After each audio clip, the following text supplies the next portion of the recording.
Assalamualaikum warahmatullahi wabarakatuh. Halo sahabat Ananda dimanapun Anda berada, kembali bersama saya Agus Supriyadi dalam acara kesayangan kita, Ananda Menyapa. Acara ini merupakan program dari Humas dan Marketing Rumah Sakit Ananda dalam rangka mempromosikan pelayanan Rumah Sakit Ananda serta menjadi materi edukasi untuk sahabat Ananda dimanapun Anda berada. Dan hari ini bertepatan tanggal 25 Januari 2024, kita memperingati Hari Gizi Nasional yang ke-64. Dan untuk menyambut Hari Gizi tersebut, kita akan membahas tema yang menarik, tentunya soal gizi. Dan narasumber di samping saya ini Mbak Vina, merupakan ahli gizi di Rumah Sakit Ananda Purwokerto. Kita ngobrol dulu dengan Mbak Vina ya. Mbak Vina, apa kabar? Halo Mas Agus, lama nggak berjumpa ya Mas? Kita kayaknya udah lama banget nih nggak ketemu, nggak ngobrol-ngobrol. Dulu sering banget kita ngobrol bareng iya, ya. Betul.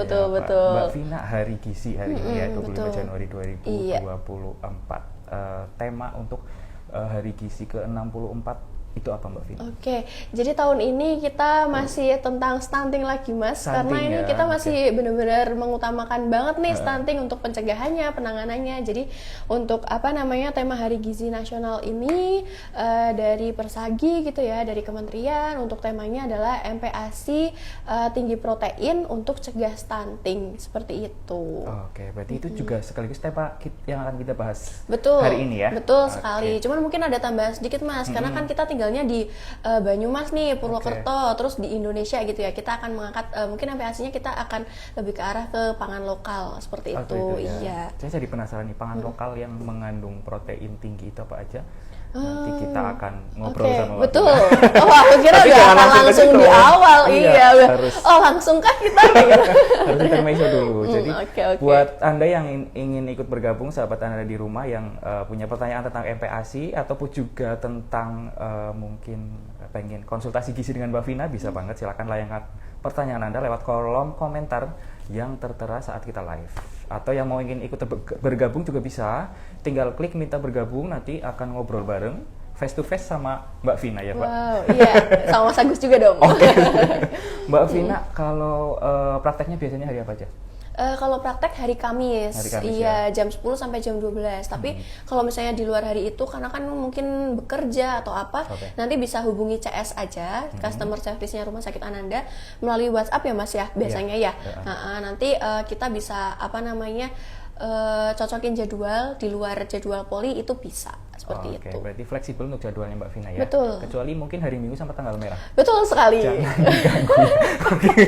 Karena itu sudah saatnya kita libur ya. Harus work life balance Mas, itu yang lagi rame nih sekarang.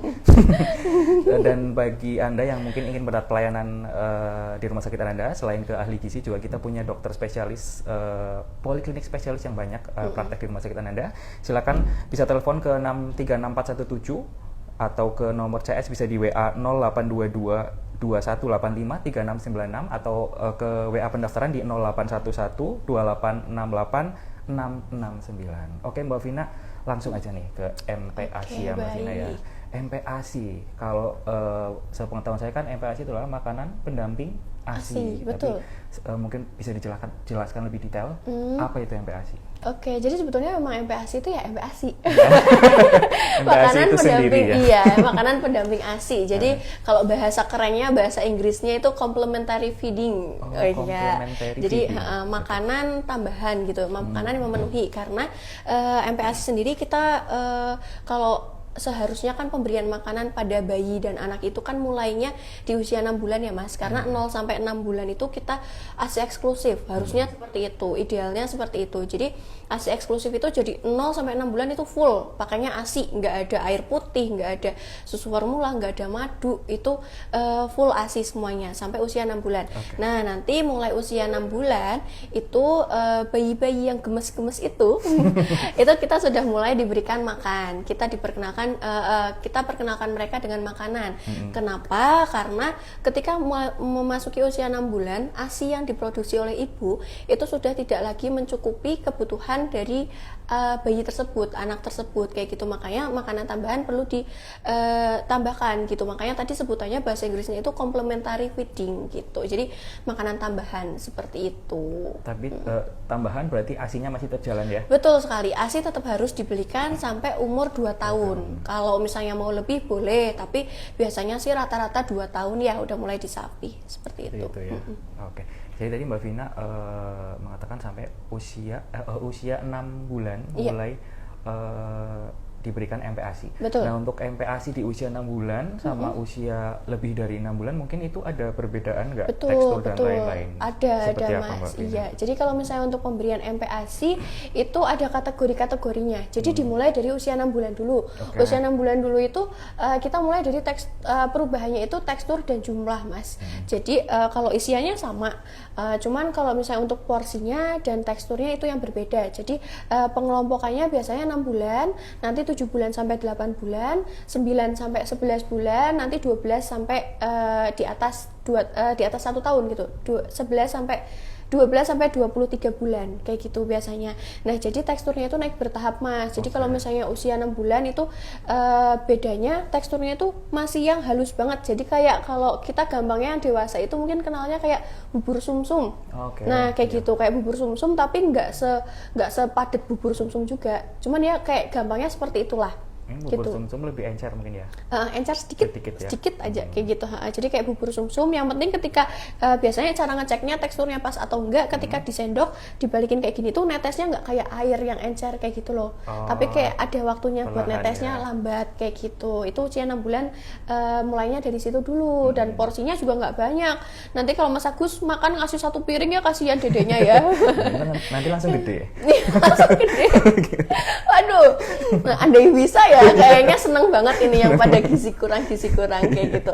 Biasanya dimulainya dari 2 sampai 3 sendok makan dulu. Kayak gitu sekali makan. Jadi nggak usah banyak-banyak bikinnya, nanti mubazir, nyicil aja bikinnya 2 sendok makan dulu kayak gitu. Kalau misalnya mulai MPASI. Nanti naik bertahap di usia 7 sampai 8 bulan mungkin yang tadinya kayak bubur sumsum udah mulai tuh agak diteksturin sedikit kayak gitu. Mungkin teksturnya kayak apa ya? Kayak bubur ayam, tapi kalau bubur ayam kan itu udah kental banget ya. Cuman emang ada gerinjel-gerinjelnya kayak gitu. Jadi biasanya yang direkomendasikan itu adalah ulek saring, Mas. Jadi makanannya diulek pakai ulekan biasa, terus disaring pakai saringan yang itu loh. Yang saringan besi, tahu nggak, Mas? Yang bolong-bolongnya kecil itu. Oh iya. Nah, itu nanti disaringnya pakai itu. Itu kan nanti kan pasti masih ada tekstur kayak kalau Mas Agus blender tomat. Itu kan masih ada kasar-kasarnya kayak gitu ya. Nah, itu. Jadi nanti teksturnya akan ada kasar-kasarnya seperti itu. 7 sampai 8 bulan bisa seperti itu. Nanti 9 sampai 11 itu tinggal dicincang halus. Gitu. Jadi udah mulai kenalan nih sama gigit-gigit, ngunyah-ngunyah kayak gitu. Terus nanti 12 bulan itu kan udah 1 tahun ya, udah tumbuh gigi, itu udah mulai bisa potongan-potongan besar, nasi tim kayak gitu. Berarti perbedaan MPASI di setiap umur bayi itu juga mungkin bisa untuk melatih motorik bayi juga ya? Betul, benar banget Mas, itu betul banget. Jadi kadang mungkin kalau misalnya orang zaman dulu gitu ya, orang-orang tua kita yang sekarang udah jadi neneknya si Dedek kayak gitu ya, itu mungkin kan anaknya belum punya gigi, masa udah dikasih makan, ngunyahnya gimana, seperti itu. Nah, jadi MPASI itu diberikan nggak harus nunggu giginya tumbuh, karena 6 bulan pasti mungkin belum tumbuh gigi, kayak gitu, ada yang belum tumbuh gigi. Jadi si makanan, tekstur makanan itu nanti akan merangsang pertumbuhan giginya mereka juga.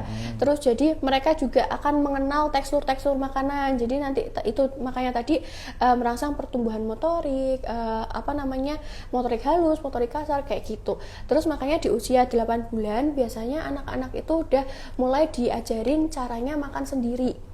Gitu. Jadi itu startnya dari 8 bulan, nggak usah nunggu 1 tahun gitu. Yang makan sendiri itu?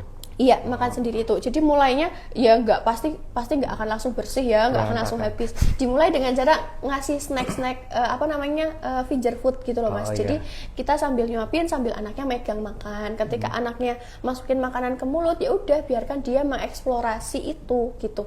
Tekstur makanannya, rasa makanan masuk ke mulut, tekstur ketika dia dipegang kayak gitu. Itu masa-masa ketika anak mengeksplorasi kayak gitu. Nanti boleh juga dipegangin sendok, siapa tahu dia mau nyuapin sendiri gitu. Itu dimulai dari usia 8 bulan udah bisa. seperti itu. Tapi untuk sendoknya juga yang pinggirannya yang lembut ya. Betul. Yang tumpul. Iya, yang sendok bayi dulu ya, teman-teman. Tidak kayak sendok yang dewasa, kena kepala juga sakit gitu. Aduh, menarik sekali nih ternyata ya. Kita sampai ke usia berapa saja harus mulai MPASI ya. Betul. Jadi bagi Anda yang ingin ikut bergabung silahkan layangkan pertanyaan Anda lewat kolom komentar. Oh iya, jangan lupa ternyata episode kali ini kita juga punya door prize nih Mbak Vina. Jadi bagi penanya yang beruntung nanti akan mendapatkan door prize dari Rumah Sakit Ananda Purwokerto. Jadi ayo berlomba-lomba untuk bertanya. Iya. Apalagi ini temanya sangat menarik ya Mbak Vina ya. Mungkin banyak sekali orang tua muda yang masih bingung. Betul sekali. Iya. Mbak Vina ini mau tanya lagi nih. Tadi kan tentang usianya berapa dimulai menggunakan MPASI, diberikan MPASI. Nah, usia 6 bulan kan ya awalnya. Itu untuk makanannya itu apa aja dan proses pembuatan pengolahannya seperti apa? Oke, ini seperti pada tema kita hari ini ya Mas. Jadi MPASI tinggi protein. Nah, jadi memang untuk komposisi MPASI itu lebih bagus lengkap. Kalau dulu mungkin Mas Agus diberikannya MPASI-nya ya pisang kerok ya. Iya, betul. Pisang dikerokin kayak gitu. Zaman dulu seperti itu. Nah, sekarang kita sudah update banget nih ilmu pengetahuannya ya teman-teman. Sudah berkembang semuanya. Ternyata yang paling bagus itu adalah MPASI langsung lengkap seperti itu. Jadi ada karbohidratnya. Bisa nasi, bisa jagung, bisa kentang kayak gitu. Itu kan pangan lokal semua ya. Kita petani kentang ke Dieng lah ya, tinggal jalan-jalan gitu. Di situ banyak yang nanam kayak gitu. Terus itu karbohidrat. Terus ditambah protein hewani. Nah, protein hewani di sini biasanya yang ibu-ibu kadang suka masih agak nimbang-nimbang. Ini kalau dikasih ini alergi nggak ya? Ini kayaknya yang paling bagus itu, yang paling terkenal biasanya salmon, Mas. Ya kan, biasanya apa-apa itu salmon, apa-apa itu daging kayak gitu. Nah, boleh, memang itu bagus. Kalau misalnya orang tua bisa membelikan salmon, boleh, karena dia kaya akan omega 3, omega 6. Itu lemak yang dibutuhkan oleh bayi untuk pertumbuhan otaknya mereka. Gitu. Memang bagus. Kalau misalnya mau boleh, cuman harganya tidak ramah kantong ya. Apalagi kan anak-anak masih butuh pampers, masih butuh yang lain-lain kayak gitu ya. Jadi kita mulai lirik nih protein dari sumber pangan lokal gitu. Kita punya biasanya kalau kita ngincer yang sama apa ya Mbak penggantinya salmon seperti itu, yang ada omega 3, ada omega 6, kita cari ikan laut dalam Mas. Jadi yang dia itu biasanya yang mancing itu orangnya harus ke tengah laut banget kayak gitu. Jadi contohnya kayak tongkol, terus kayak ikan kembung kayak gitu. Itu kan banyak ya di pasar ya. Tongkol mungkin Mas Agus juga sering makan ya. Nah, itu tersedia di pangan keluarga, tersedia di pasar, nggak usah jauh-jauh ke mall kayak gitu. Jadi tinggal yang ada di pasar itu bisa. Terus kalau misalnya ikan laut kok dicoba alergi kayak gitu ya, ada juga kita yang paling gampang adalah lele. Lele adalah andalan kita semua ya gitu. Itu kenapa gampang? Karena kalau misalnya nih kita bisa ternak lele sendiri, itu kan gampang ya, budidaya lele, terus juga ikan nila, ikan mas kayak gitu, itu juga bisa untuk MPASI. Jadi janganlah mempersulit diri sendiri ketika membuat MPASI, karena aku yakin ibu-ibu di luar sana itu perjuangannya sudah luar biasa, begadang malam, menyusui, sekarang harus bikin MPASI-nya terus sekarang banyak banget, harus diribet-ribet, harus salmon lah, harus ini, kasihan. Yang gampang aja itu tadi. Terus juga tadi udah ada protein hewani ya. Itu memang porsi yang paling banyak harus protein hewani. Lalu tambahan tetap ada protein nabati. Tempe, tahu, kacang-kacangan boleh masuk protein nabati. Sayur dan buah itu masuk, cuman nggak banyak. Paling tuh cuman kalau potongan wortel itu kayak paling cuma 2-3 biji tok Mas. Jadi kayak gitu. Jadi cuman sedikit untuk sayur dan buah. Dan juga jangan lupakan lemak, karena untuk anak-anak nambah berat badan itu menggunakannya lemak dan protein gitu. Lemaknya boleh pakai santan, boleh pakai minyak kelapa, boleh pakai minyak sayur yang di rumah ya boleh kayak gitu. Jadi komposisinya dari situ. Jadi dari usia 6 bulan pun itu sudah harus lengkap ya Mbak Vina? Iya, sudah harus lengkap, betul sekali. Jadi mungkin yang bingung, mungkin ada yang di desa nih ya, sahabat anak mungkin tinggal di desa, nyari salmon susah. Iya. Bisa tadi alternatifnya pakai lele ya. Iya betul, lele. Bisa ternak sendiri. Atau mungkin masih bingung, ya silakan ketemu sama Vina Iya, aja ya betul. di Rumah Sakit Ananda Purwokerto. Mau dibuatkan resepnya, oke. Bisa banget ya. Bisa ke rumah sakit ya, tapi konsul. Oke, siap. Setiap hari Kamis jam 10 sampai jam 12 siang ya, Mbak Iya, Vina. betul. Jadi bisa menghubungi rumah sakit di 636417 atau ke nomor WACS di 0822 2185 3696 atau nomor pendaftaran juga bisa di 0811 2868 669. Dan Mbak Vina, Rumah Sakit Ananda Purwokerto per 1 Januari 2024 juga Sudah. punya kabar gembira ya, karena kita sudah bekerja sama lagi dengan BPJS Kesehatan. Jadi bagi yang punya kartu CKN KIS bisa banget berobat ke rumah sakit Ananda, tapi sesuai prosedur. Jadi biasanya kalau ke dokter spesialis harus dengan rujukan dari fasilitas kesehatan tingkat 1 seperti itu. Dan untuk pendaftaran pasien BPJS harus menggunakan mobile CKN. Jadi silakan download aplikasinya di Google Play Store. Nanti ikuti cara-caranya di situ. Jadi gampang sekali nih Mbak Vina ya. Iya, betul sekali. Bisa daftar lewat mobil CKN, pakai BPJS, nanti dapat pelayanan yang bagus di rumah sakit. Iya, nggak perlu ke rumah sakit dulu ya Mas, berarti tinggal lewat mobil CKN ya. Aja. Iya, ekonomis banget sekarang, emang teknologi luar biasa. Iya. Nah, Mbak Vina, tadi Mbak Vina bilang yang untuk komposisinya kan harus lengkap ya. Iya. Itu berarti dicampur jadi satu. Iya, dicampur jadi satu. Jadi cara pengolahannya, jadi kita bisa ada dua cara Mas, dari bahan mentah atau bahan mateng. Jadi bahan mentah itu berarti benar-benar ngolahnya dari beras gitu ya, diolah nanti dimasak bareng, dimasak jadi biasanya contohnya kayak gini. Misal kita mau masak nasi tim ati gitu ya. Jadi bahannya mentah semua. Nanti nasinya direbus sama air kayak kita masak nasi biasa gitu ya, ditim. Nanti sampai teksturnya lunak, nanti dimasukin protein hewaninya. Nanti sama kalau misalnya udah lumayan matang, dimasukin protein nabati. Yang paling terakhir adalah sayuran Mas. Karena sayuran itu paling gampang rusak kalau kena panas. Kayak gitu. Nanti kalau sudah matang semua, udah dimasak jadi satu, baru diulek sama disaring. Kayak gitu. Atau pakai bahan matang. Nah, ini biasanya yang ibu-ibu yang sekalian masak buat orang-orang rumah gitu. Jadi misal nih menu hari ini di rumah itu adalah nasi opor kayak gitu ya. Bikin ada nasi, ada opor ayam, terus ada tempe mendoan, sama ada sayurnya. Biasanya kalau udah opor nggak pakai sayur ya? Enggak. Iya. Kayak gitu ya udah. Misal adanya 3 itu ya. Sayurnya mungkin nanti bisa untuk selingan. Ambil aja nasi gitu ya. Nasi 2 sendok gitu ya. Terus nanti ditambahin kuah opornya. Jadi kalau misalnya masak opor, sebelum dimasukin cabai-cabean, sebelum dimasukin bumbu-bumbu, gula garam ya. Kalau bumbu kuning nggak apa-apa. Ini nanti masuk dicampur sama nasinya, diambil dulu maksudnya. Opornya diambil dulu, dipisahkan, nanti baru yang untuk keluarga ditambahin cabai, tambahin apa, bebas. Ya buat anak-anak cukup bumbu kuningnya aja, bumbu dasarnya, tapi nggak perlu sama cabai-cabai dan gula garam. Terus nanti ayamnya diambil, dicincangin, dimasukin lagi, dicampurin gitu ya. Terus sama tempe tahu, tempe mendoan tadi dicuilin gitu ya. Nanti itu diulek jadi satu. Jadi pakainya makanan yang sudah matang tapi dari menu keluarga. Jadi menu yang dimakan ibu sama yang dimakan anak sama yang dimakan bapak itu sama. Iya, jadi tinggal di teksturnya aja disesuaikan kayak gitu. Jadi makanya MPASI itu sebetulnya gak berat gitu ya. Cuman mungkin karena sudah dari awal udah bikin apa ya kayak gitu, jadi nggak kepikiran kayak gitu. Mikirnya udah yang ribet-ribet dulu ya. Betul. Padahal kan simpel. Iya betul.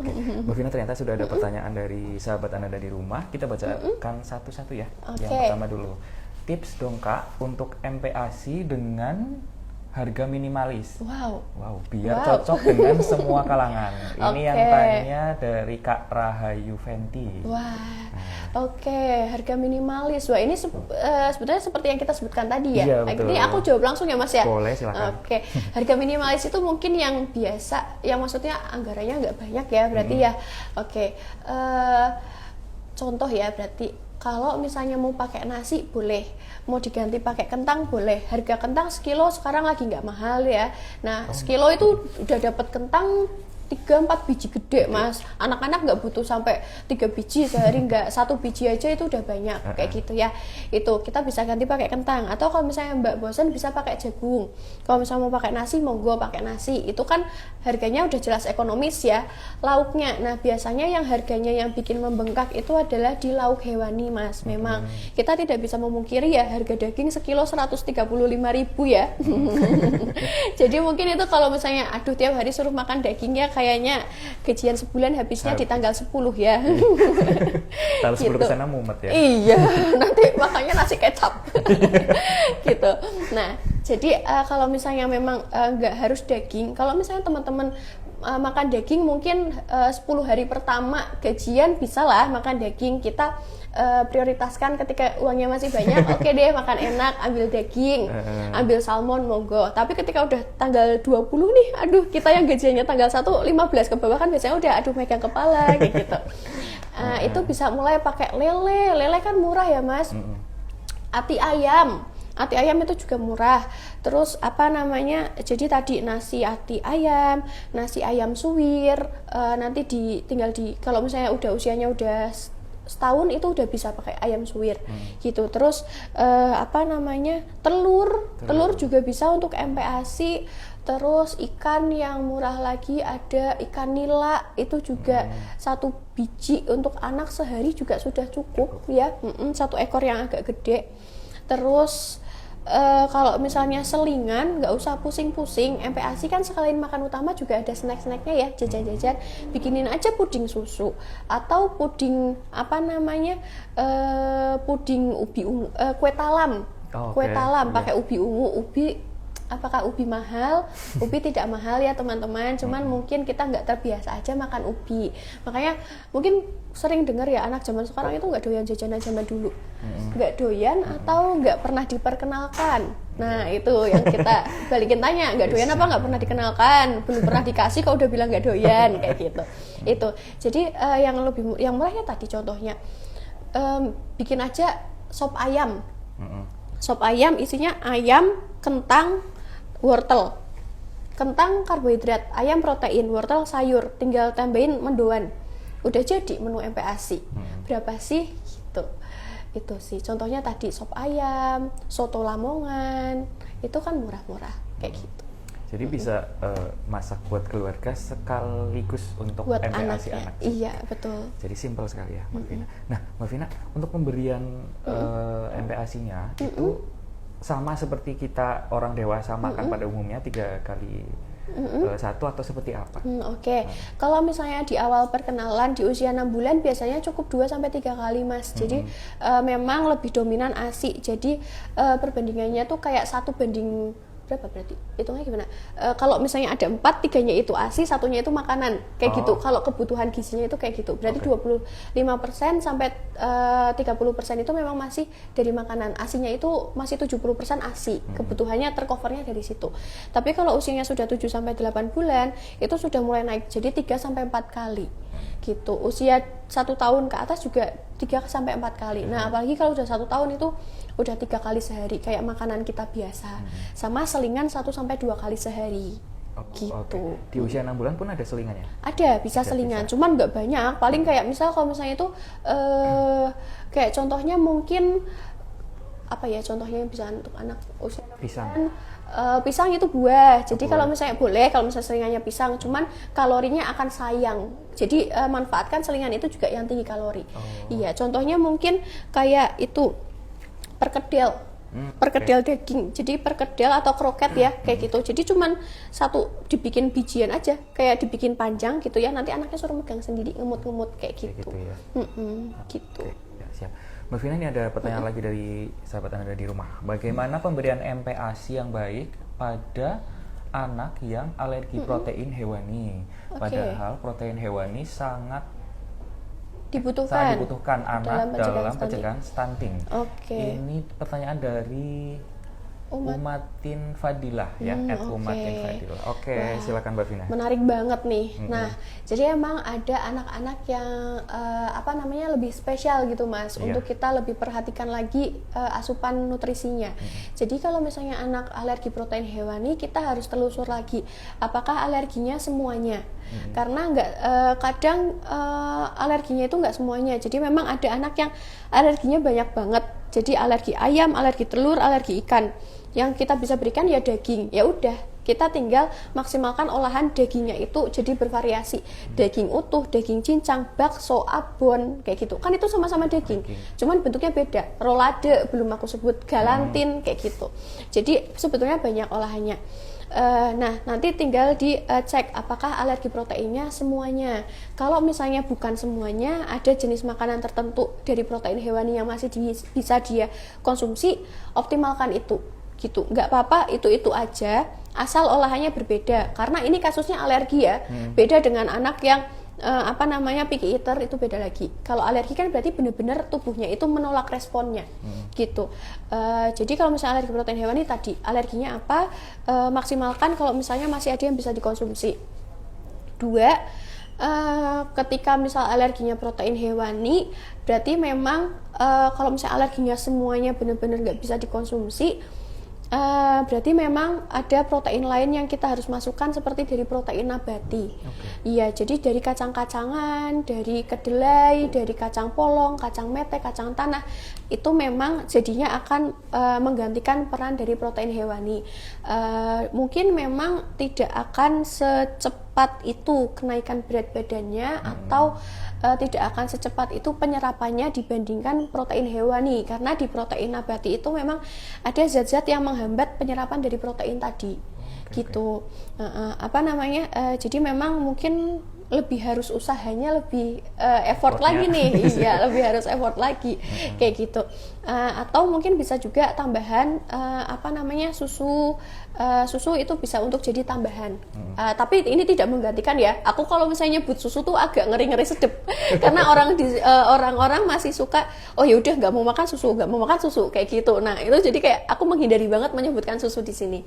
Cuman untuk case-nya yang protein hewani ini benar-benar sudah alergi, mungkin susu jadi akan harus masuk, karena ketika makan misal nih, karena jumlah ini Mas, protein hewani itu 35 gram daging. Mas sudah pernah lihat 35 gram daging? Itu kayak daging yang ada di makanan Padang, sekecil itu. Jadi segini, semik kita dikurangi sedikit, kecil banget ya. Iya. Nah, tapi kalau misalnya sejumlah itu, kalau misalnya mau nyari di protein nabati, itu tempe tapi ukurannya gede. Nah, jadi jumlahnya kan lebih banyak ya daripada daging. Anak-anak kan kadang makannya masih naik turun nih jumlah porsinya. Jadi ketika dimaksimalkan yang porsi kecil tapi padat kalorinya. Makanya lebih diutamakan hewani. Tapi kalau misalnya harus makan segitu banyak, kan anak-anak mungkin nggak muat lambungnya atau masih belum nafsu makan. Jadi bisa ditambahkan dengan susu. Susunya pun nantinya akan berbeda, tergantung. Kalau misalnya tadi disebutkan protein hewani alergi juga nih, susu sapi alergi, berarti ganti susu soya. Alergi susu pun harus dilihat lagi, alergi susu sapi, alergi laktosa, atau dia nggak bisa mencerna protein. Nah, itu panjang lagi tuh. Kalau misalnya case-nya alergi susu sapi, bisa diganti pakai soya. Kalau case-nya dia alergi laktosa, cari susu bebas laktosa. Kalau dia nggak bisa mencerna protein yang ada di susu, cari susu yang proteinnya terhidrolisa. Ada. Itu ada juga. Nanti kalau merek-merek kita nggak bisa nyebutin, kita tidak di endorse ya Mas. Gitu. Jadi kita nggak bisa menyebutkan merek. Seperti itu. Siap. Ini ada pertanyaan lagi dari sahabat Ananda di rumah. Pertanyaan ketiga ya Kak. Kak, kalau bikin MPASI ditambah susu full cream, baiknya dikonsumsi berapa lama? Ini dari Kak Dian Deol. Dikonsumsi berapa lama? Ini yang pertama aku tanyakan adalah untuk usia berapa? Karena sebelum usia 1 tahun, kalau susu full creamnya UHT kita nggak rekomendasikan, karena takutnya nanti anak belum siap pencernaannya, takutnya diare atau apa. Tapi kalau pakainya susu formula yang biasa dia konsumsi, gitu ya, misal dia udah nggak, asinya memang dari ibunya memutuskan untuk memberikan susu formula, terus susu formulanya ditambahkan ke si MPASI-nya, kayak gitu. Boleh, bisa. Nah, untuk berapa lama waktunya itu tergantung makanan yang dia bikin. Gitu. Jadi memang baiknya makanan itu dikonsumsi 2 jam setelah dibuat. Karena apa namanya itu dari apa ya namanya kita menjaga, karena semakin lama makanan diletakkan di luar akan semakin rentan resiko kontaminasinya. Kita nggak tahu, emang kita mantengin 2 jam itu makanan ada apa aja yang hinggap kan enggak. Ketika kita lewat sedikit kan kita nggak tahu apakah ada lalat yang masuk, apakah ada cicak yang nongol sebentar kayak gitu. Jadi itu sebaiknya sesegera mungkin. Kalau misalnya makanannya ditaruh di suhu ruang ya maksimal 2 jam tadi. Tapi kalau misalnya masuk kulkas itu akan lebih panjang gitu. Kalau misalnya diolahnya jadi puding-pudingan itu akan bisa bertahan sehari pun nggak masalah, sehari 2 hari itu bisa. Tapi balik lagi, semakin lama di suhu ruang akan semakin tinggi resiko kontaminasi, akan semakin tinggi resiko akan ada diare atau mual, keracunan makanan seperti itu. Gitu. Jadi maksimal 2 jam ya Mbak Vina Iya, di suhu ruangan setelah diproses. Tapi kalau misalnya Mbak Vina untuk MPASI boleh dilakukan food preparation nggak? Misal malam sebelumnya udah disiapin dulu nih, dicincang-cincang, besok baru diolah kayak gitu? Boleh banget. Boleh banget. Iya, ini biasanya untuk ibu-ibu pekerja ya. Ibu-ibu pekerja kan biasanya pagi-pagi udah banyak banget yang dipegang kayak gitu ya. Gitu. Iya, nah biasanya malam-malam boleh, misal mau nyiapin ini besok mau masaknya kayak gitu ya. Misal mau masak opor kayak gitu. Ya udah siapin aja bahan-bahannya, nanti ditaruh di kulkas, besok baru dimasak boleh. Itu nggak masalah. Yang penting dipisahkan ya makanan yang sudah matang, yang masih mentah, dan yang mentahnya udah dicuci dan belum dicuci itu tempatnya harus terpisah. Gitu. Oke, siap. Nah, Mbak Vina, bayi kan belum tahu bagaimana tekstur dan juga rasa makanan. Kadang dia juga mungkin menolak nih ketika pertama kali diberikan MPASI. Betul. Tanda-tanda kesiapan bayi untuk bisa menerima MPASI itu seperti apa? Ciri-cirinya mungkin. Iya.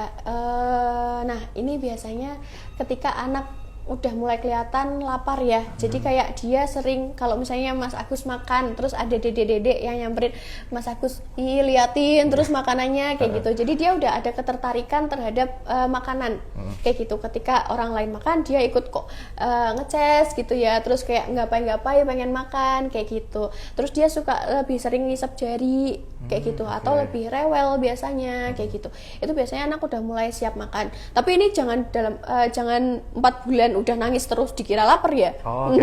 Enggak, tetap harus nunggu 6 bulan. Iya, nunggu 6 bulan kayak gitu. Oke, siap. Tapi kalau misal ya kita udah berusaha nih ngasih ke dedek bayi MPASI di usia 6 bulan, tapi ternyata dia nolak-nolak terus. Ada tips tertentu nggak Mbak Vina? Nah ini kita harus gali lagi. Jadi kita sebagai orang tua, kalau kita orang dewasa kan udah bisa ngomong ya Mas, udah bisa menjelaskan apa yang kita rasakan. Misal nggak sukanya teksturnya, nggak suka jenis makanannya, nggak suka, kita bisa bilang. Tapi kalau anak-anak kan belum bisa ngomong, jadi kita yang memang harus lebih peka. Gitu. Kita bisa lihat respon anak itu, kita cek apakah teksturnya kita terlalu kasar. Jadi biasanya anak agak geli. Nah agak geli kalau misalnya kok di lidah kok kasar kayak gitu. Jadi kan lidahnya mereka kan biasanya cuma minumnya ASI ya, ASI kan air ya. Nah biasanya ketika ada tekstur yang aneh, itu dia akan geli. Makanya sebelum MPASI, nah mungkin di buku KIA teman-teman bisa dicek tuh ada rangsangan-rangsangan yang harus diberikan kepada anak di setiap tahapan usia. 1 bulan diajarin apa, 2 bulan diajarin apa gitu. Nah ketika nanti mulai MPASI dia nggak geli mulutnya dan tangannya. Itu biasanya udah kayak biasanya kan ada mainan anak yang nggak apa-apa nih dimasukin mulut. Nah itu juga untuk mengenalkan anak akan benda asing yang masuk ke dalam mulutnya. Kayak gitu. Jadi mempersiapkannya dari situ, dari sebelum usia 6 bulan. Terus yang kedua, jenis makanannya. Ketika anak diberikan makanannya itu aja, dia juga akan cenderung bosan kayak gitu. Nah, apakah makanan kita itu variatif, apakah makanan kita itu menarik, itu juga akan pengaruh. Ketiga, apakah ada gangguan di dalam mulutnya dia atau dalam tubuhnya dia. Misal ada sariawan, kita harus cek itu juga. Atau apakah ada dia kesulitan menelan atau tidak kayak gitu. Nah kalau misalnya kayak gitu kita sebutnya adalah red flag. Red flag dalam pemberian makan, bukan red flag yang Yang cowok red flag gitu ya, bukan ya, bukan ya. Biar nggak ngantuk ini. Nanti kalau misalnya ngobrol doang ngantuk. Ya, jadi apa namanya red flag dalam pemberian makan. Jadi adanya gangguan dalam tubuh kayak gitu. Nah kalau misalnya diberikan makan muntah, diberikan air minum muntah, diberikan makan di lemut terus dia nggak nelen-nelen, nah itu mungkin bisa dikonsultasikan dengan dokter spesialis anak dulu seperti itu. Dan Rumah Sakit Ananda Purwokerto punya tiga dokter anak ya, Dokter Kodri Santosa, Dokter Dian Novitasari, dan juga Dokter Nur Faiza. Untuk mendapat pelayanan di tiga dokter itu gampang, silakan telepon ke 636 417. Nanti dijadwalkan prakteknya kapan saja seperti itu. Nah Mbak Vina, ada pertanyaan lagi dari sahabat Anda di rumah.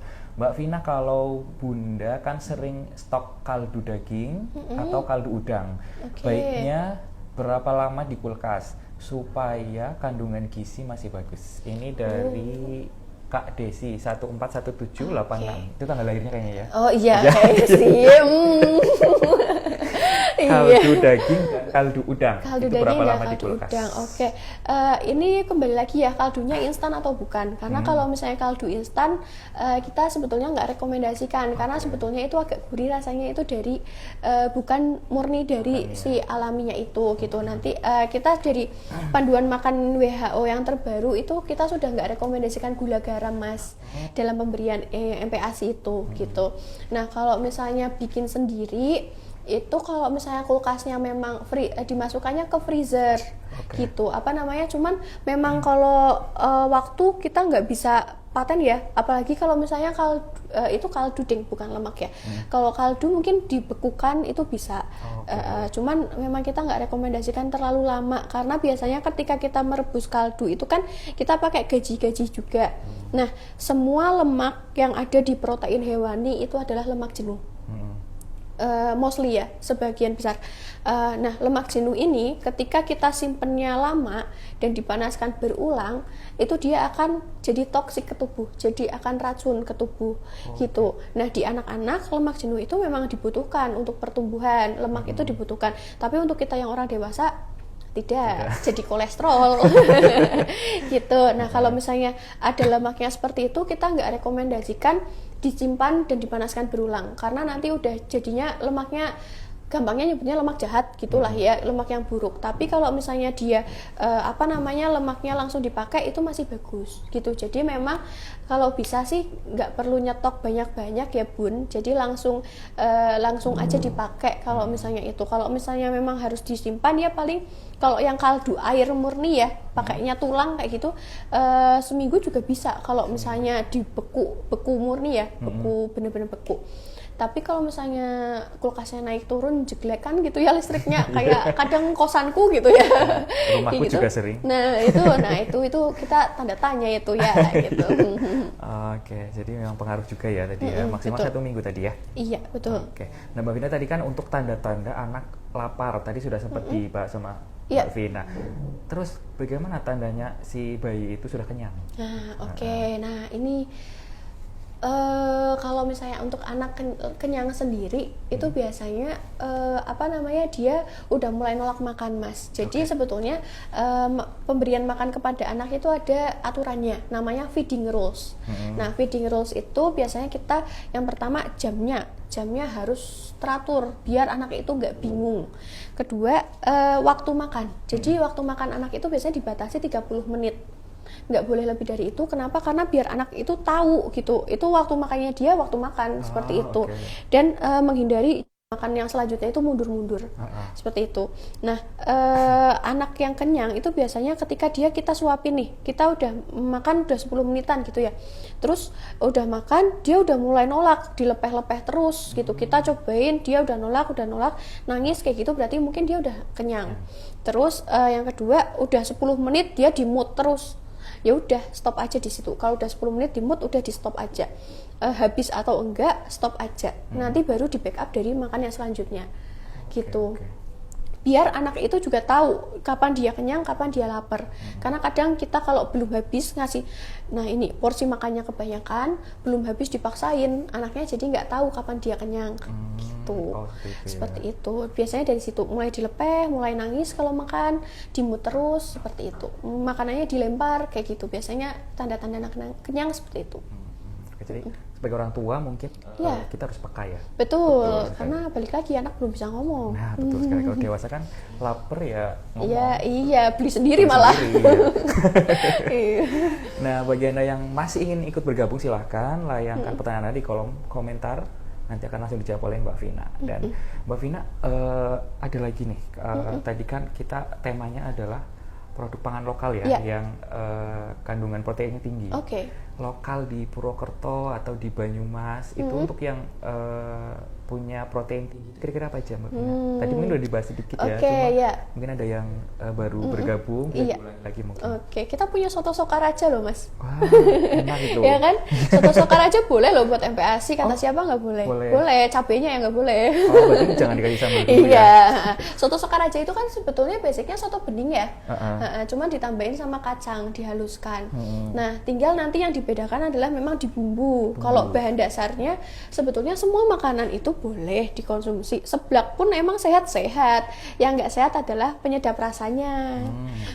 Tambahan dimsum apa itu namanya, frozen foodnya, itu yang kayak gitu, itu yang nggak sehat. Kalau misalnya basicnya soto Sokaraja itu kan isinya mie ya, bihun ya, iya bihun, ketupat atau lontong, terus ada dagingnya, ada kacang tanahnya, paling tambahan kerupuk ya, kerupuknya pun nggak digoreng ya, terus dimasukkan kayak gitu. Nggak apa-apa itu untuk anak-anak, boleh anak-anak makan itu, cuman teksturnya ya jangan anak 6 bulan dikasih soto Sokaraja ya, belum bisa. Paling mungkin usia 1 tahun mungkin dia udah bisa makan ya, lontong kan itu lunak ya, itu udah mulai bisa makan seperti itu. Soto Sokaraja boleh buat anak-anak, nggak masalah. Terus mendoan produk hewani, protein nabati gitu, itu juga bisa buat anak-anak. Dia juga karbohidratnya ada dari tepungnya, tempenya itu nabati, ditambah digoreng ada lemaknya. Terus apalagi sih jajanan Banyumas itu Mas? Getuk bisa. Getuk itu kan juga sumber karbohidrat ya, ditambah ada kelapa parutnya itu lemak juga. Terus ada juga timus itu kalau bahasa kerennya kayaknya bola ubi ya, ubi digoreng gitu ya. Tapi bukan bola, dia manjang. Oh manjang, manjang ya. Boleh, itu variasi juga tuh biar bisa dipegang ya. Bisa timus kayak gitu, dari singkong, dari ubi, ya itu kan dari ubi-ubian seperti itu bisa dimasak juga. Nanti kalau misalnya versi modernnya nih Mas, sekarang yang lagi hits, kemarin itu lagi rame banget tuh di Instagram, bola ubi. Nah bola ubi nanti tinggal kalau biasanya kan kalau bola ubi itu kopong ya, jadi ubi ungu dihalusin pakai tapioka yang kenyal gitu loh. Itu namanya apa ya bahasa Jawanya ya? Kayaknya kalau di aku timus kok. Kalau di Pekalongan timus, iya. Kalau di sini timus itu yang panjang sih. Yang panjang. Kalau di aku kayak itu masih itu. Jadi bola ubi nanti dimodifikasi pakai isian keju. Jadi itu protein hewani kan, keju. Nah, jadi bola ubi yang biasanya kopong itu dalamnya dimasukin keju. Itu bisa. Terus kalau enggak, apalagi Banyumas, kampel Mas. Kampel boleh, cuma nggak ada sambelnya. Nggak ada sambelnya, cuma itu kan nasi ya, nasi dikepel-kepel gitu kan. Enggak sih, itu kayak ketupat. Kayak ketupat. Nah, itu ya aku ngelihatnya soalnya kalau teman-teman gizi beli itu kayak kampel tuh kayak gitu. Boleh. Jadi nggak usah jauh-jauh, kita yang sering ada di sekitar rumah sakit ya. Itu kan kayak ketupat, terus tengahnya kan ada isian ya. Mungkin sama kayak arem-arem tapi versi nggak dibungkus daun nggak sih itu? Versi digoreng. Versi digoreng dibungkus tepung kayak gitu, itu juga bisa. Untuk snack ya, tapi ini untuk utama juga bisa. Kalau misalnya jadi nasi kayak gitu ya, di tengahnya dikasih isian ayam biasanya atau ati. Ati kan itu biasanya soalnya anak-anak sekarang rata-rata zat besinya itu anemia Mas, hemoglobinnya itu rendah. Nah itu bisa ati ayam isiannya, nanti dibalur tepung digoreng, itu bisa. Jadi kan anak-anak nggak bosan ya makannya nasi terus kayak gitu, bisa diganti pakai itu. Atau arem-arem juga boleh. Arem-arem itu kan nasinya pakai santan, ada sumber lemaknya, isiannya juga pakai ayam, terus ditambah biasanya kalau misalnya makan Arem-arem kan jajarannya sama tahu berontak ya. Iya, Nah, kalau tahu nggak isi, bakwan. kalau nggak bakwan, nah itu gantinya tahu isi aja. Kalau Tahu tahu isi kan aja. nabati ya, gitu. oke. Apalagi kalau tahu bakso, kan ada baksonya, daging lagi, kayak gitu. Itu kan makanan jajanan pasar semua, Mas. Sekitaran kita banyak Setiap ya. hari ada ya. Nah, cuman ya emang note-nya adalah ketika kita beli makanan, memang kita nggak akan tahu isinya apa. Akan lebih bagus kalau kita bikin sendiri, karena kita lebih bisa milih yang lebih sehat yang dimasukkan. Kalau misalnya beli kan penyedap rasanya itu nggak hitungan, Mas, masuknya. Nah, itu penyedap rasa, pengawet mungkin kalau misalnya yang diawetkan, belum lagi bumbu-bumbu yang lain kayak gitu, minyaknya yang digunakan apakah baru kayak gitu. Jadi pangan lokal tapi kita buat sendiri di rumah, seperti itu. Oke, jadi lebih terjamin ya kebersihan dan lain-lain. Betul. Oke, Afina tadi timus kemudian getuk kampel itu kan teksturnya udah kasar gitu Oh ya. iya, Berarti betul, umur berapa, betul, Kak betul. Vina? Nah, itu biasanya yang udah 1 tahun sih, Satu yang tahun. udah punya gigi ya. Oh. Kalau misalnya yang anak-anak banget 6 bulan mungkin kayaknya kasihan ya. Iya, kalau misalnya 6 bulan, 7 bulan, iya nanti dikasih, aduh PR banget ini. Aduh, nanti aku jadi salah. Iya, jadi kalau misalnya usia yang di bawah itu, mungkin bisa teksturnya cari yang kayak teksturnya puding, Mas. Jadi kayak kue talam, tapi kalau talam itu kan terlalu kenyal ya. Nanti agak dimodifikasi sedikit ketika bikin tepung tapiokanya jangan terlalu banyak. Kayak gitu, jadi pakainya mungkin terigunya kayak gitu. Ini kayak nagasari teksturnya kayak gitu atau enggak? Nah iya, kayak nagasari kayak gitu kan, itu lembut ya. Nah itu nagasari juga bisa. Wah ini Mas aku sudah siap banget ini nanti kalau misalnya punya. Iya, saya jualan. Oh, jualan jajan pasar. Ini promosi ya, promosi jajan pribadi ya. Jadi ini kayaknya ibu-ibu ini bisa buat MPASI loh kayak gitu, beliin anaknya di rumah gitu ya. Oh iya, nagasari bisa ya, puding biasanya. Jadi kacang hijau, olahan kacang hijau itu kan biasanya kita ya udah sekedar bubur kacang hijau.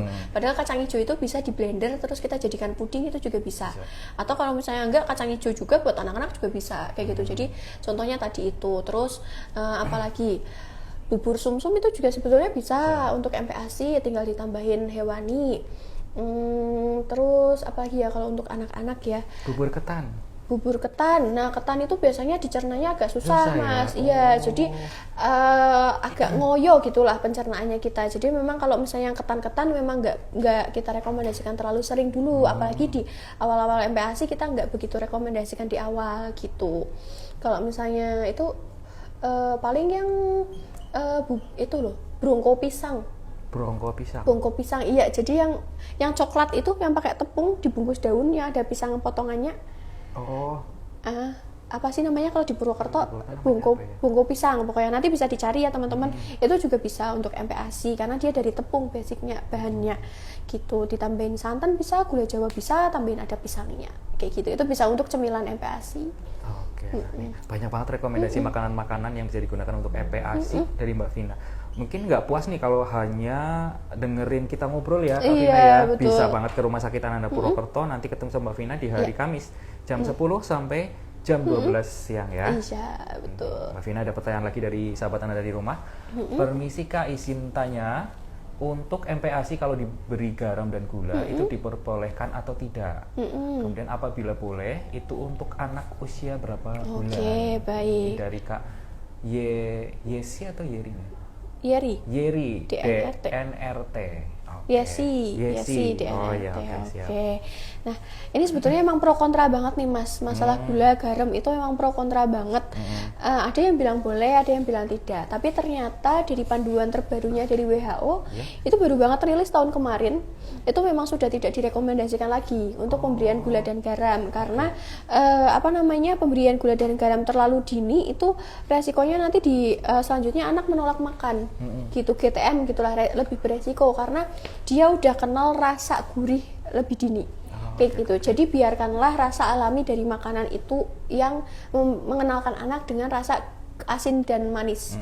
Kayak gitu. Kayak misal kita masak jagung manis kan udah manis dari jagungnya. Nah, tapi kan manisnya nggak cetar kayak kalau kita ngasih gula kayak gitu ya. Nah, itu. Jadi perkenalkanlah dari makanan-makanan alami tadi. Gitu. Jadi nggak perlu makanan yang manis banget, asin banget. Toh anak-anak itu kan baru mengenal pertama kali. Iya. Kita dikasih jagung anyep ya komen ya nggak manis kayak gitu gitu, karena kita udah pernah ngerasain bakso yang gurih, kita udah pernah ngerasain kue tart yang manis banget. Tapi kan anak-anak belum ya. Anak-anak baru ngerasain ASI. Paling manis susu formula. Makanya kenapa kita nggak begitu rekomendasikan susu formula selama ASI selama 6 bulan awal, itu karena rata-rata sekarang kan susu formula itu udah ada tambahan gulanya. Jadi anak-anak sudah mengenal manis lebih dini. Gitu. Jadi untuk pemberian gula garam kita tidak rekomendasikan. Mungkin mulai bisa diperkenalkan ketika dia sudah makanannya benar-benar bareng sama keluarga, usia setahun ke atas. Itu kan sudah tidak perlu dipisah lagi sama kita. Paling kita bantu potong-potongkan aja. Kalau misalnya kayak bakso, daging itu kan mungkin belum bisa ya. Tapi kan kalau misalnya ikan kayak gitu dia udah bisa makan sendiri. Nasi sepiring kayak gitu makan sendiri udah bisa setahun ke atas. Gitu. Cuman kalau misalnya di bawah itu memang kita belum rekomendasikan dulu. Tapi ini ada note-nya Mas. Ya. Kecuali sudah dari awal kita kecolongan diberikan bubur instan atau makanan-makanan yang sudah berbumbu. Biasanya kalau di awal sudah terlanjur ini memang pemberian MPASI itu sebetulnya fleksibilitasnya lumayan ada. Karena mengikuti anaknya itu seperti apa. Kalau di awal sudah sering dikasih bubur instan, itu kan rasanya manis. Sudah diberi bubur yang beli pinggir jalan, yang mungkin kita nggak tahu ternyata rasanya gurih, itu ada ditambahin garam, kan rasanya asin. Anak ketika sudah kenal manis, asin, gurih, tiba-tiba dikasih yang anyep, ya nggak mau, kan udah doyannya yang manis ya, kayak gitu. Nah itu, jadi kita lihat sebelumnya gitu, apakah yang bertanya ini tadi Mbak Yesi itu anaknya usia berapa ini? Kalau misalnya belum nih, baru mau mulai MPASI, kita rekomendasikan jangan diberikan dulu, kayak gitu. Oke, jadi biarkan si anak mengenal rasa murni dari si makanan MPASI itu ya? Iya, betul sekali. Masih ada pertanyaan nih Kak Vina. Dok, ini tanya ke dokter ternyata. Iya. Dok, susu UHT sebenarnya bagus tidak untuk balita? Ini pertanyaan dari Kak Meliana WD_. Oke, baik. Susu UHT. Susu UHT ya. Iya. Usia berapa ya nih anaknya, Ibu? Tidak disebutkan tadi ya. Oke. Jadi sebetulnya kalau misalnya untuk anak-anak susu UHT itu kalau sebelum usia 1 tahun kita nggak rekomendasikan. Nanti bisa dicek ya di susu kotak itu biasanya ada tulisan tidak untuk anak usia seperti itu. Betul. Nah, ada juga sekarang susu UHT yang diperuntukkan untuk anak-anak. Nah, iya kan yang kayak teng mimi kayak gitu kan, kayak gitu, atau ya kayak kids gitu kan. Nah, kan itu kan memang klaimnya untuk anak-anak ya Mas, kayak gitu. Nah, kalau misalnya yang seperti itu kita juga tetap tidak merekomendasikan karena tambahan di susu UHT itu gulanya banyak.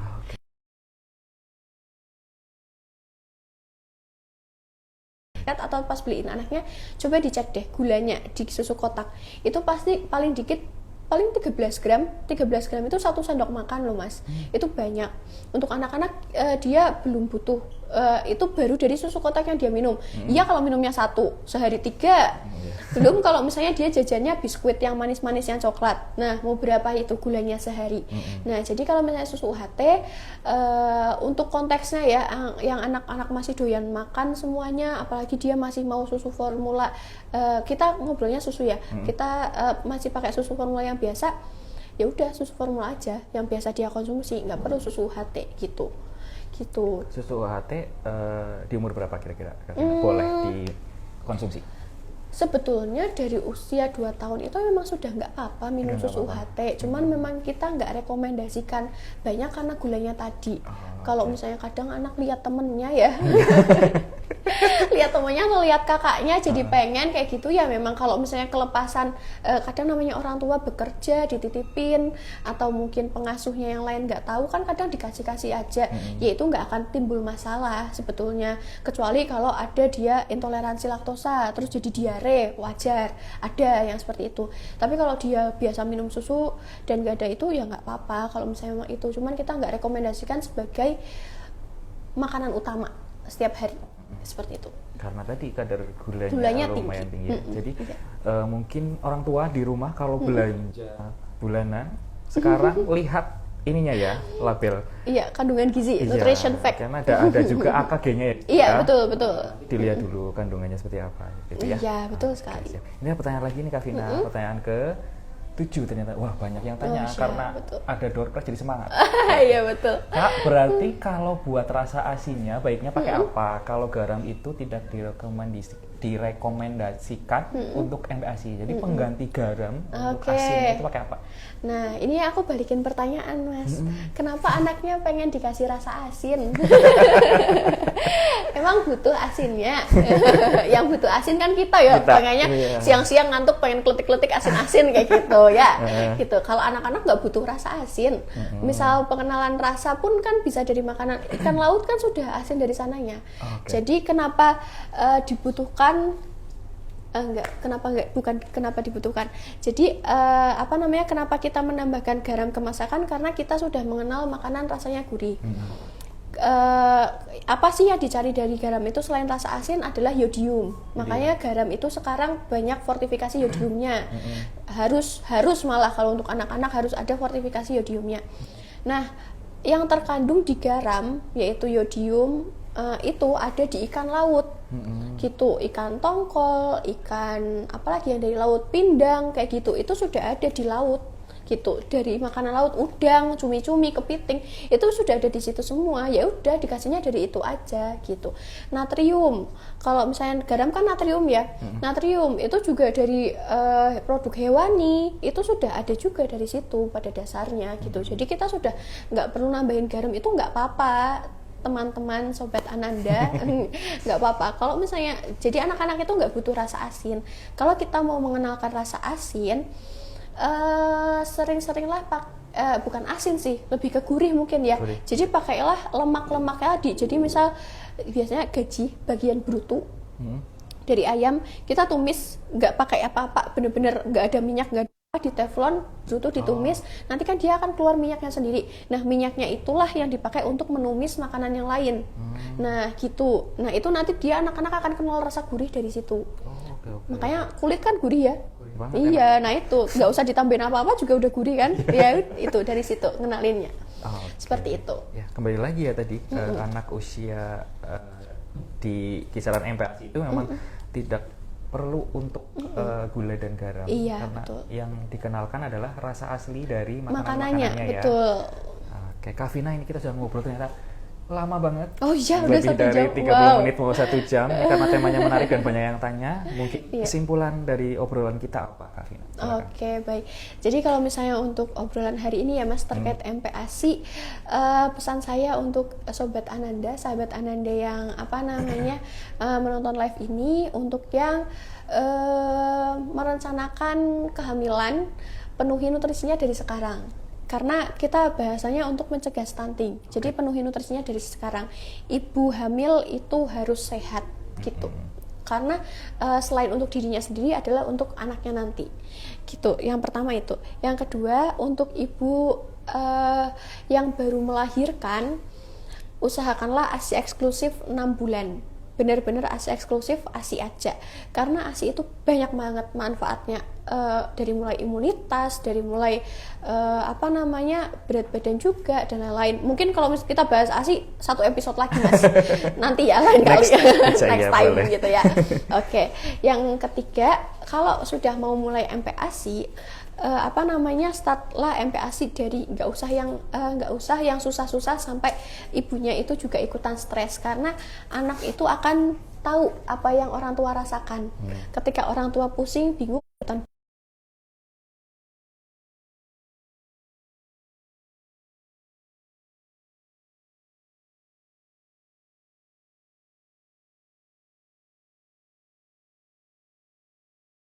di pasar. Nggak perlu yang mahal, tapi yang perlu kualitasnya yang bagus. Jangan lupa protein hewani wajib ada setiap kali makan. Setiap kali makan ya, bukan setiap hari. Kalau setiap hari nanti sehari sekali. Paling seperti itu. Jadi kalau misal sahabat Ananda masih bingung, aduh gampang banget. tinggal ke Rumah Sakit Ananda Purwokerto, ketemu Mbak Vina, nanti bisa diresepkan ya. Diresepkan atau diapain? Dibuatkan menu. Dibuatkan menu ya. Resep nanti obat. Dibuatkan menu nanti untuk MPASI dari usia mulai 6 bulan sampai dengan ngobrol panjang banget nih. Kalau misalnya ternyata pengen ngobrol sama Kak Vina langsung di rumah sakit, bisa menghubungi nomor 636417 atau juga nomor WA-CS di 0822 2185 3696 atau ke nomor pendaftaran di 0811 2868 669. Atau yang mau konsultasi ke dokter spesialis lain bisa banget ya Kak Vina ya. Bisa banget. Di Rumah Sakit Ananda Purwokerto banyak sekali poliklinik dokter spesialis. Dan sekarang per 1 Januari 2024 sudah bisa menggunakan BPJS. Kami juga tetap menerima pasien asuransi dan juga pasien administrasi umum seperti itu. Silakan telepon ke nomor yang tadi. Kemudian, oh iya, Kak Vina jangan lupa yang tadi tanya itu yang beruntung akan dapat door prize. Nanti buat yang beruntung untuk diharapkan bisa mengirimkan pesan lewat DM di Instagram kami. Yang udah tanya? Iya, yang udah tanya ngirim DM kayak gitu. DM. Aku ngirim DM boleh nggak? Pemateri bisa dapat door prize nggak sih? Pemateri bukan door prize. Oh gitu. Itu beda lagi nanti di amplop. Aduh. Bahaya banget. Jadi nanti tinggal DM aja Instagramnya di rsu.anandapwt. Nanti akan ada admin yang menjawab ya. Oke. Sekali. Nah, Kak Vina, terima kasih untuk informasinya, obrolannya 1 jam yang sangat berharga.